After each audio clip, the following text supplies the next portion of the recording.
Tayo sandaling manalangin. Ama, dalangin ko po Panginoon, lahat ng makikinig ng iyong salita na may layag ko sa short encouragement. O Lord, na naway ma-encourage po sila. Pagpalain mo po Panginoon, bawat isa. Marami pong salamat. I-anoint mo ang salita mo. Ikaw lamang po Panginoon ang tagapagsalita po Lord. Marami pong salamat sa pangalan ni Jesus.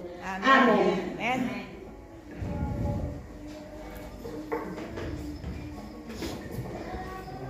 Nung nananalangin po ako sa Panginoon kung ano po ang gusto niyang ma-share ko sa kanyang salita, ay binigyan po ako ng tatlong words. Tatlong kanyang salita. Matatagpuan po natin sa ang text ko po ay 1 Corinthians 13:13. Sabi po, sa 1 Corinthians 13:13, yan.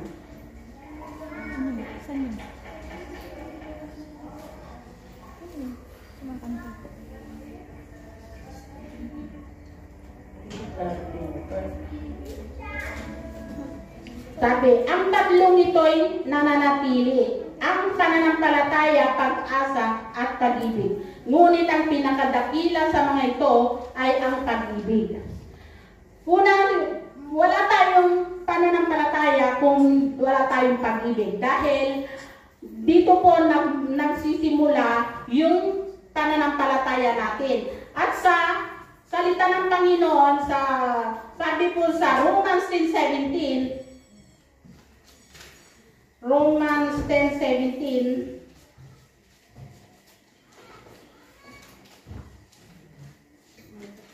sabi po dito, so then faith comes by hearing and hearing by the word of God. Kaya nga, ang paniniwala ay nanggagaling sa pakikinig at pakikinig sa pamamagitan ng kanyang salita ni Kristo. Amen.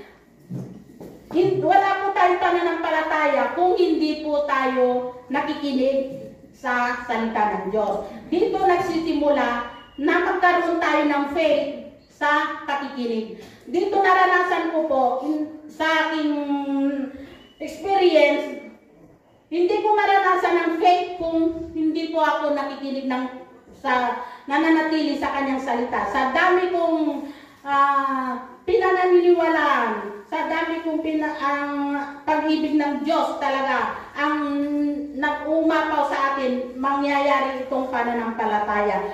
Nung mga nakaraan na iyan ko na naman uli sa iyo, na paulit-ulit ko na itinitestimony ito. Nung nag-aaral po ako sa autoeskwela, naroon yung faith ko na makakapasa ako dahil alam ko, ibibigay ng Lord, may pag-asa ako. Kasama ang faith, pag-asa sa ating buhay. Dahil,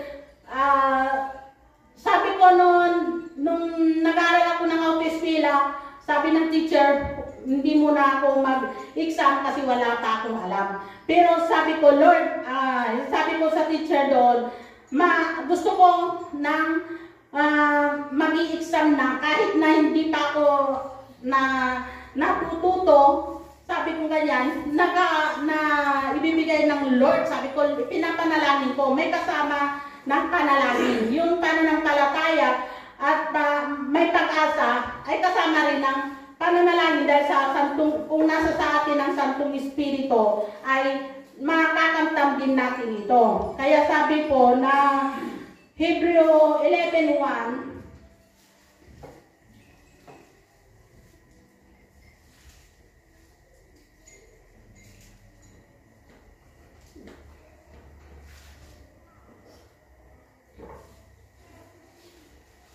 now faith is substance of things hoped for, the evidence of things not seen. Ngayon, ang pananampalataya ay isang panatagang may bagay na hinihintay, ang katunayan mga bagay na hindi nakikita. Ang pananampalataya, hindi mo pa nakikita, ay pinaniniwalaan mo na. Amen.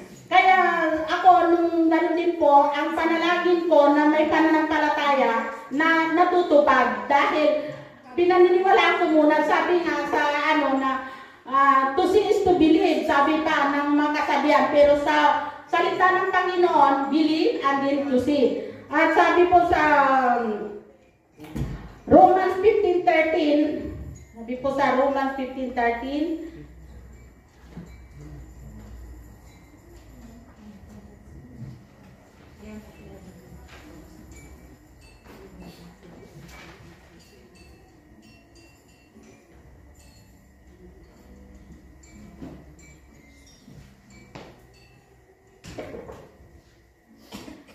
Now, the God who filled with joy and peace in believing that ye may abound in hope through the power of the Holy Spirit. Puspusin nga kayo ng Diyos sa pag-asa, buong kagalakan at kapayapaan sa pananampalataya upang managana sa pag-asa sa pamamagitan ng kapangyarihan ng Jesucristo.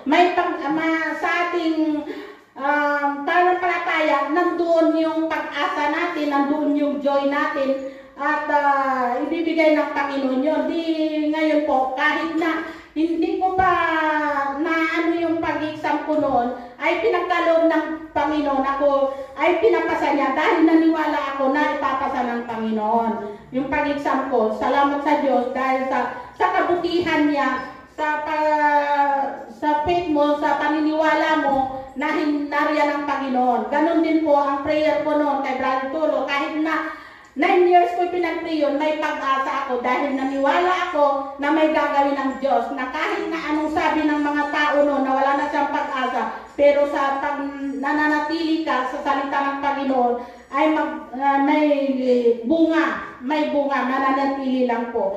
Dahil sabi po ang love, pag-ibig naman tayo, ang pinakadakila sa tatlong ito ay ang pag-ibig. Bakit po ang pinakamadakila sa tatlong ito ay ang pag-ibig? Kasi po, ang love, ito po ay dala-dala natin hanggang sa kabilang buhay. Dahil ang heart natin ay heart din ng Panginoon. Di ba yung puso, heart, ay love yun. Kaya yun ang mananatili. Sabi nga, yun ang pinakadakila sa tatlong ito. Dahil yung pananampalataya, pag-asa, habang narito tayo sa lupa, ay ito ay gagawin natin. Pero sa kabilang buhay, hindi na natin ito may apply. So ngayon pa lang dito sa lupa, may apply natin pananampalataya at saka yung pag-asa. Magkaroon tayo ng faith, hope, dahil sa pagmamahal kay Kristo. Yung kasabihan po na love heart, yung heart na kagaya ng inaano ng love month, February, sa buhay ng pananampalataya, nananampalataya, para sa akin, araw-araw ay heart day, may pagmamahalan. Yun ang nasa sa akin, hindi yung February lang tayo nagmamahalan, kundi buwan-buwan, araw-araw, dahil yung heart ng Panginoon ay nasa sa atin. Yun ang puso ng Panginoon, yung heart. Kaya dito ko na yung sa Diyos at sa pagmamahal ng pananampalataya araw-araw, yung love natin sa Diyos at sa ating kapwa. Yun po ang isang pinakamahalagang utos din ng Panginoon. Yung mahal tayo ng anuman sa atin. Dahil minahal tayo ng Diyos, anuman ang ating kasalanan, ay pinapawi ng Panginoon yan dahil sa kanyang pagmamahal. Sabi po sa 1 Peter 4:8,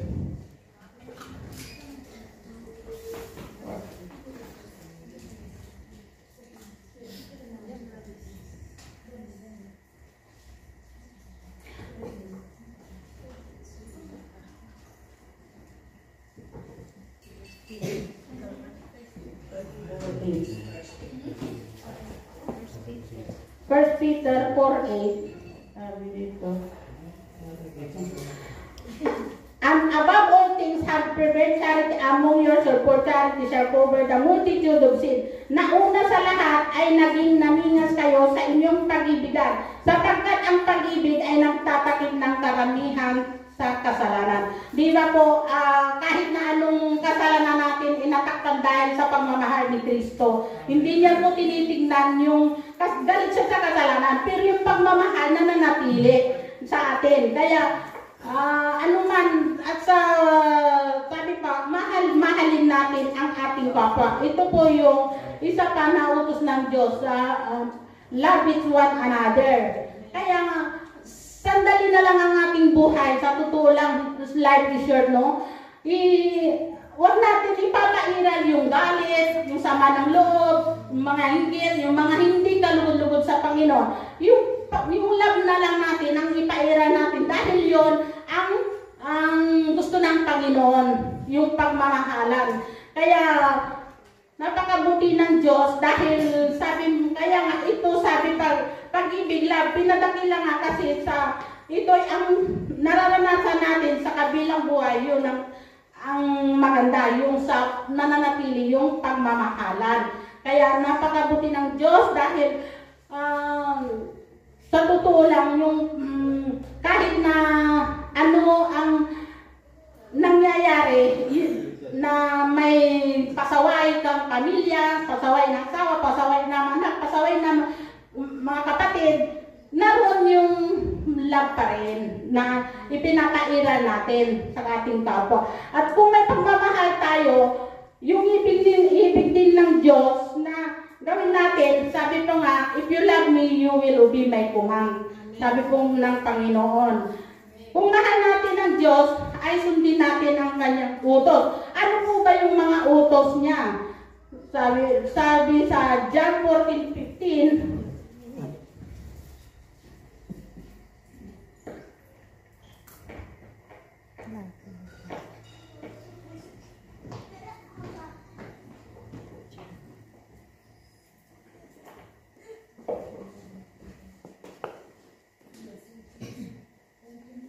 if you love me, keep my commands. Kung ako ang iniibig, ay tutuparin ninyo ang aking mga utos. Sabi po yun po, ano yung mga utos ng Panginoon nga? Yung ibigin mo ang iyong kapwa, ibigin mo ang iyong Diyos, at mahalin mo ang mga dapat na mamahalin. Tapos sabi po sa John 13:34,